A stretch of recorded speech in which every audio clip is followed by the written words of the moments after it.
সুপ্রিয় দর্শক, স্বাগতম জানাচ্ছি সর্বশেষ আপডেট বাংলা সংবাদে। শুরুতেই জানিয়ে দেব সংবাদ শিরোনাম, এরপর থাকছে বিস্তারিত। শুরুতেই জানিয়ে দেব শেখ হাসিনাকে দেশে ফেরাতে ভারত আমেরিকার ডিল ফাইনাল, নির্বাচনের আগেই দেশে ফিরছেন হাসিনা। বিস্তারিত থাকছে প্রতিবেদনে। আরও জানিয়ে দিব ইউনূসের বিরুদ্ধে মরণ কামড়, দিল্লি থেকে হাসিনার বিরাট চমক, লড়াইয়ের ময়দানে তুরুপের তাস পুত্র জয়। বিস্তারিত থাকছে প্রতিবেদনে। আরও জানিয়ে দিব বাংলাদেশে বর্তমানে মত প্রকাশের স্বাধীনতা কার্যত স্তব্ধ, ভারত থেকে দাবি হাসিনা পুত্রের। বিস্তারিত থাকছে প্রতিবেদনে। আরও জানিয়ে দেব এপস্টেইন ফাইলি নাম ঋণখেলাপি বিএনপি নেতা মিন্টুর। বিস্তারিত থাকছে প্রতিবেদনে। এবং সর্বশেষ জানিয়ে দেব কুষ্টিয়ায় ভোট চাওয়া নিয়ে জামায়াত বিএনপির সংঘর্ষ, বিএনপি সন্ত্রাসীদের হামলায় আহত ৭।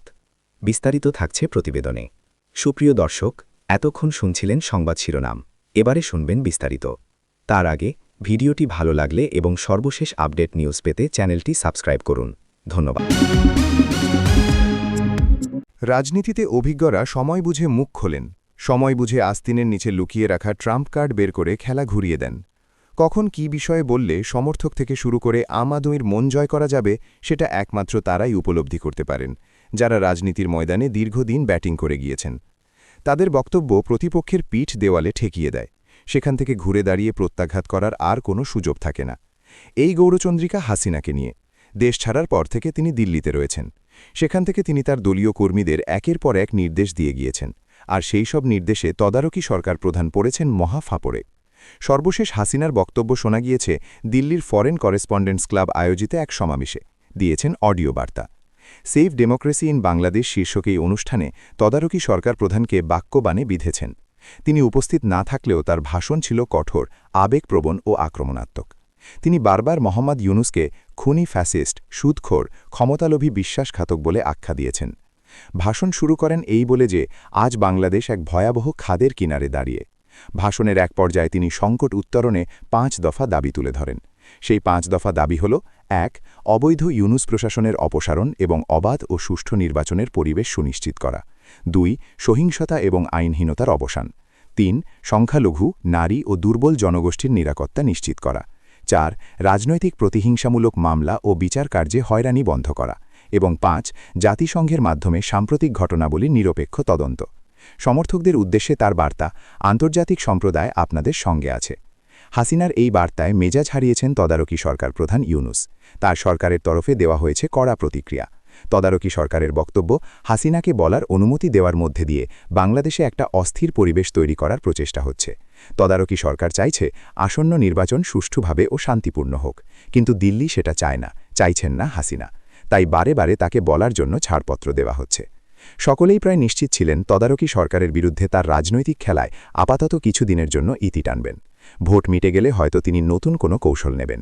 কিন্তু রাজনীতিতে পোড় খাওয়া নেতাদের পরবর্তী পদক্ষেপ কী হবে তা অনুমান করা বেশ মুশকিল। হাসিনা তার অন্যতম উদাহরণ। এবার তিনি মাঠে নামারেন পুত্র জয়কে। এদিকে বাংলাদেশের বর্তমান রাজনৈতিক পরিস্থিতি নিয়ে ফের আন্তর্জাতিক বিতর্ক উস্কে দিলেন প্রাক্তন প্রধানমন্ত্রী শেখ হাসিনার পুত্র সজীব ওয়াজেদ জয়। কলকাতায় আয়োজিত একটি ভার্চুয়াল অনুষ্ঠানে বক্তব্য রাখতে গিয়ে তিনি দাবি করেন, বাংলাদেশের সাম্প্রতিক ক্ষমতার পরিবর্তন কোনো গণতান্ত্রিক প্রক্রিয়ার ফল নয়, বরং পরিকল্পিত সহিংসতা ও চরমপন্থী শক্তির মদতে তৈরি একটি ম্যান্ডেটহীন শাসন ব্যবস্থা। তার বক্তব্যে উঠে আসে ছাত্র আন্দোলন, ইসলামপন্থী গোষ্ঠীর উত্থান, মার্কিন ভূমিকা এবং ভারতের নিরাপত্তা সংক্রান্ত গভীর উদ্বেগের প্রসঙ্গ।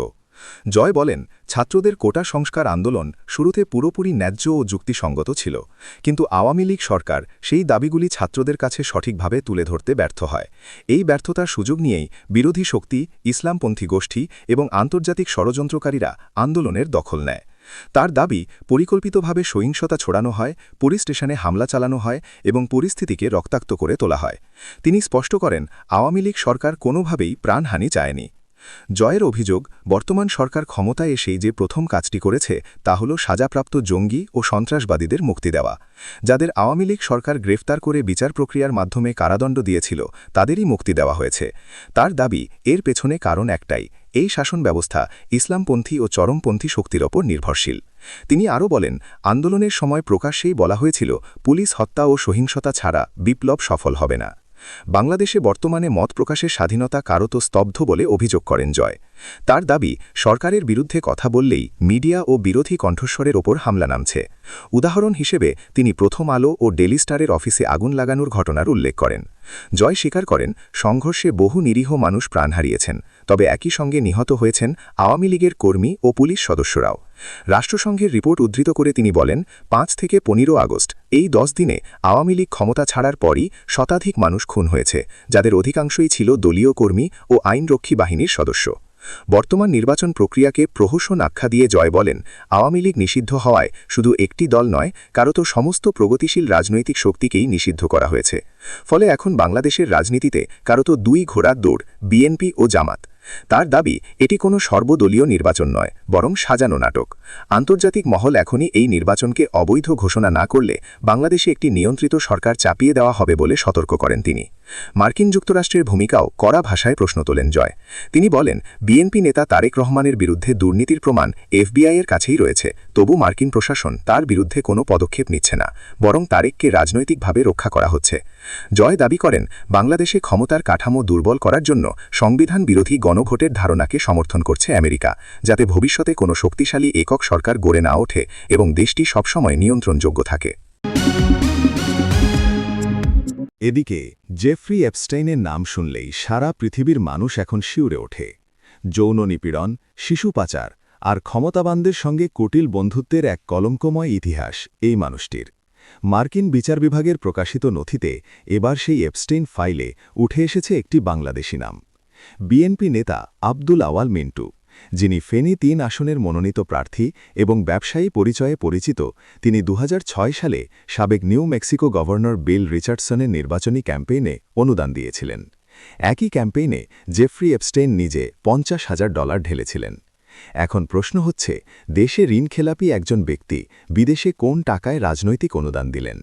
আর কেনই বা তিনি এমন একজন রাজনীতিবিদকে সমর্থন করলেন যার বিরুদ্ধে শিশু পাচার চক্রে জড়িত থাকার গুরুতর অভিযোগ রয়েছে? বিএনপি নামক এই দলটির ইতিহাস জুড়ে রয়েছে অপকর্মের এক বিস্তৃত তালিকা। ১৯৭৫ সালে জাতির পিতাকে সপরিবারে হত্যার পর সামরিক শাসক জিয়াউর রহমান যখন ক্ষমতায় বসেন, তখন থেকেই শুরু হয় এক নতুন ধরনের রাজনৈতিক সংস্কৃতি। সেনানিবাসে জন্ম নেওয়া এই দলটি গণতন্ত্রের নামে প্রতিষ্ঠিত হলেও এর মূল চরিত্র ছিল সম্পূর্ণ বিপরীত। স্বাধীনতা বিরোধী শক্তিকে পুনর্বাসিত করা, রাজাকারদের রাজনীতিতে ফিরিয়ে আনা, দুর্নীতিকে রাষ্ট্রীয় পর্যায়ে প্রাতিষ্ঠানিক রূপ দেওয়া হয়ে ওঠে এই দলের বৈশিষ্ট্য। সময়ের সাথে সাথে এই দলের কর্মকাণ্ড আরও বৈচিত্র্যময় হয়েছে, কিন্তু নৈতিকতা আর জবাবদিহিতার প্রশ্নে তারা সবসময়ই পিছিয়ে থেকেছে। মিন্টুর বিদেশে অনুদানের ঘটনা আসলে বিএনপির একটি পুরনো চরিত্রের নতুন প্রকাশ মাত্র। দেশে ঋণখেলাপি হয়ে জনগণের টাকা মেরে দেওয়া, ব্যাংকিং খাতকে ধ্বংস করা, এরপর সেই টাকা বিদেশে পাচার করে নিজেদের স্বার্থ রক্ষা করা এই দলের নেতাদের একটি পরিচিত প্যাটার্ন। দেশের সাধারণ মানুষ যখন তাদের আমানতের টাকা ফেরত পাওয়ার জন্য লড়াই করে, তখন এই নেতারা বিদেশে বসে অন্য দেশের রাজনীতিবিদদের পকেট ভারী করেন। এর চেয়ে বড় বেইমানি আর কি হতে পারে? আরও চিন্তার বিষয় হল, মিন্টু যাকে সমর্থন করেছিলেন সেই বিল রিচার্ডসনের বিরুদ্ধে শিশু কাচার চক্রে জড়িত থাকার অভিযোগ একাধিকবার আদালতের নথিতে এসেছে। ভুক্তভোগীরা তাদের জবানবন্দিতে রিচার্ডসনের নাম উল্লেখ করেছেন। যদিও রিচার্ডসন এসব অভিযোগ অস্বীকার করেছেন, তবু এপস্টেইনের মতো একজন কুখ্যাত যৌন অপরাধীর সাথে একই ক্যাম্পেইনে অনুদান দেওয়ার ঘটনা নিঃসন্দেহে প্রশ্নবিদ্ধ। একজন বাংলাদেশি ব্যবসায়ী কেন এমন একটি ক্যাম্পেইনে যুক্ত হলেন, সেটা তদন্তের দাবি রাখে। এই সংযোগ কি শুধুই রাজনৈতিক বিনিয়োগ, নাকি এর পেছনে আরও গভীর কোনো উদ্দেশ্য ছিল? এদিকে কুষ্টিয়া ৪ কুমারখালী খোকসা আসনে ভোট চাওয়াকে কেন্দ্র করে জামায়াত ও বিএনপির কর্মী সমর্থকদের মধ্যে সংঘর্ষের ঘটনা ঘটেছে। এতে উভয় পক্ষের অন্তত ৭ জন কর্মী সমর্থক আহত হন। এর মধ্যে বিএনপির ৩ কর্মীকে খোকসা উপজেলা স্বাস্থ্য কমপ্লেক্সে ভর্তি করা হয়। বুধবার ৪ ফেব্রুয়ারি সকালে কুষ্টিয়ার খোকসা উপজেলার মাশালিয়া বাজারে এ হামলার ঘটনা ঘটে। বিএনপির দাবি, জামায়াত শিবিরের অতর্কিত হামলায় তাদের ৪ জন কর্মী সমর্থক আহত হয়। এর মধ্যে ৩ জনকে খোকসা উপজেলা স্বাস্থ্য কমপ্লেক্সে ভর্তি করা হয়েছে। জামায়াতের দাবি, বিএনপির হামলায় তাদের ৩ জন কর্মী সমর্থক আহত হয়েছেন। পুলিশ ও স্থানীয় সূত্রে জানা গেছে মঙ্গলবার জামায়াতে ইসলামীর মনোনীত সংসদ সদস্য প্রার্থী আফজাল হোসেনের কর্মী সমর্থকরা প্রচারণায় গেলে এক ভোটারের মন্তব্যকে কেন্দ্র করে বিএনপি ও জামায়াত সমর্থকদের মধ্যে উত্তেজনাকর পরিস্থিতির সৃষ্টি হয়। সেই বিরোধ মেটাতে আজ বুধবার সকালে খোকসার মাশালিয়া বাজারে সালিশের আয়োজন করা হয়। সালিশে উভয় পক্ষের মিল হয়ে গেলেও হঠাৎ উভয় পক্ষের কর্মীদের মধ্যে কথা কাটাকাটির এক পর্যায়ে বিএনপি ও জামায়াতের কর্মী সমর্থকদের মধ্যে সংঘর্ষ বাধে। এতে উভয় পক্ষের অন্তত ৭ জন কর্মী সমর্থক আহত হন। এর মধ্যে বিএনপির ৩ কর্মীকে খোকসা উপজেলা স্বাস্থ্য কমপ্লেক্সে ভর্তি করা হয়।